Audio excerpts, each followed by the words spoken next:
Hello friends, welcome to Reema channel. இன்றைக்கி நம்ம சேனலில் பார்க்க போகிறது நெத்திலி மீன் குழம்பு. அதுக்கு ஒரு சட்டி வச்சுக்கலாம். சட்டி நல்லா சூடானதுக்கப்புறமா எண்ணெய் ஊற்றிப்போம். எண்ணெய் நல்லா காயட்டும். எண்ணெய் நல்லா காஞ்சதுக்கப்புறமா மிளகு, சீரகம், சோம்பு, வெந்தயம் இந்த 4 பொருளுமே சேர்த்து நல்லா வதக்கிக்கலாம்.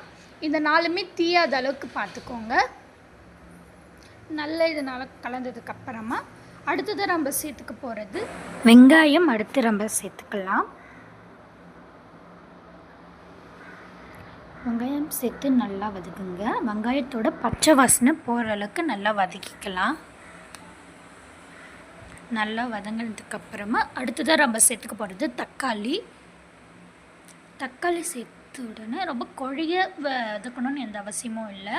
ஏன்னா இப்போ நம்ம வதக்கிறது எல்லாமே அரைக்க தான் போகிறது. அதனால் ஓரளவுக்கு தக்காளி வெந்தால் போதும். தக்காளி நல்லா ஓரளவுக்கு வெந்ததுக்கப்புறமா இப்போது நம்ம ஒரு பாத்திரத்துக்கு மாற்றிக்கலாம். பாத்திரத்துக்கு இப்போது மாற்றியாச்சு. இப்போது அதே கடாயில் நம்ம கொஞ்சம் அதிகமாக எண்ணெய் ஊற்றிக்கலாம். எண்ணெய் நல்லா காயிறங்கட்டியும் ரொம்ப ஆற வச்சு விழுத அரைச்சி எடுத்துகிட்டு வந்துடலாம். இப்போது எண்ணெய் சூடாயிட்டிருக்கும். இப்போ அது கூட வெந்தயம், கடுகு சேர்த்து நல்லா பொரிய விடுவோம். சிம்மில் வச்சு பொரிய விட்டுக்கோங்க. ரொம்ப ஹையாக வச்சா தீஞ்சிடும். இப்போ அடுத்ததாக சேர்க்க போகிறது சின்ன வெங்காயம் சேர்த்து நல்லா வதக்கிக்கோங்க. நல்லா வதங்கட்டும். நல்லா வதங்கினதுக்கப்புறமா ரொம்ப இப்போ அரைச்சி விழுத இது கூட சேர்க்க போகிறோம். கொஞ்சமாக நம்ம கருவேப்பிலை சேர்த்துக்கலாம். ஏன்னா இதுக்கு முன்னாடி கருவேப்பிலை சேர்க்கலாம். அதனால் கொஞ்சமாக கருவேப்பிலை சேர்த்துட்டு அரைச்சி விழுத சேர்த்துப்போம். அரைச்சி விழுத சேர்த்துட்டு நல்லா கலந்து விடுங்க. இது ஒரு 2 நிமிஷம் போல் கொதிக்கட்டும்.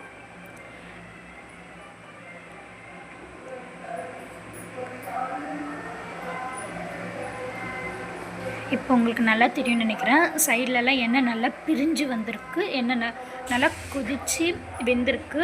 இப்போ இது போல் டைமில் நம்ம மிளகாத்தூள் சேர்த்துக்கலாம். மிளகாத்தூள், உப்பு உங்களுக்கு தேவையான அளவுக்கு நீங்கள் சேர்த்துக்கோங்க.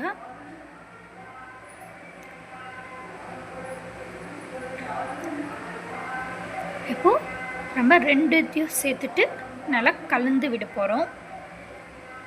நல்லா கலந்து விடுங்க. ரெண்டும் நல்லா மிக்ஸ் ஆகட்டும். நல்லா திக்கான கிரேவியாக வருது பார்த்திங்களா? இது போல் டைமில் நம்ம புளி தண்ணி இது கூட நம்ம ஆட் பண்ணிக்கலாம். நல்லா ஆட் பண்ணி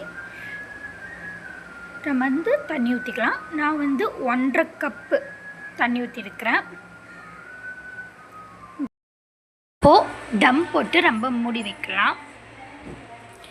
இப்போ அது புளி தண்ணி எல்லாம் இதுவாகிட்டுக்கப்புறமா இப்போ நம்ம மாங்காய் சேர்த்துக்க போகிறோம். மாங்காய் ரொம்ப சேர்க்காதீங்க. ஒரு 4லேருந்து 5 பீஸ் சேர்த்துக்கோங்க. ஏன்னா புளி தண்ணியை ஊற்றிருக்கிறதுனால நம்மளுக்கு 2ம் சேர்த்து புளிப்பு அதிகமாகிடும். தேவையான அளவுக்கு மாங்காய் சேர்த்துக்கோங்க.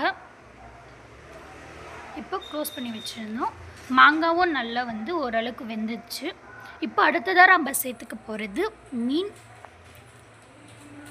உங்களுக்கு எந்த அளவுக்கு தேவையோ அந்தளவுக்கு தண்ணி சேர்த்துக்கோங்க.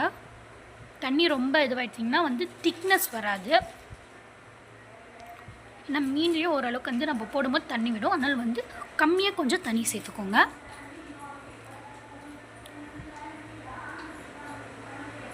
இப்போ நல்லா கலந்து விடுங்க.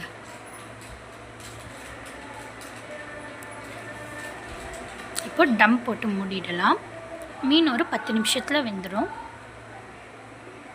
அவ்வளோதான். இப்போ இறக்கிடுச்சு. லைட்டாக கொத்தமல்லி தூவி இறக்கிக்கலாம். உங்களுக்கு பார்த்தா தெரியுதா? மேலே எண்ணெய்லாம் மிதந்து வந்திருக்கு. போல் வெந்து மேலே எண்ணெய்லாம் நல்லா மிதந்து வந்தோம்னா நம்ம ஓப்பன் பண்ணி எடுத்துக்கலாம். அவ்வளோதான் ஃப்ரெண்ட்ஸ், நெத்திலி மீன் குழம்பு ரெடி. இந்த ரெசிபி உங்களுக்கு பிடிச்சிருக்குன்னு நினைக்கிறேன்.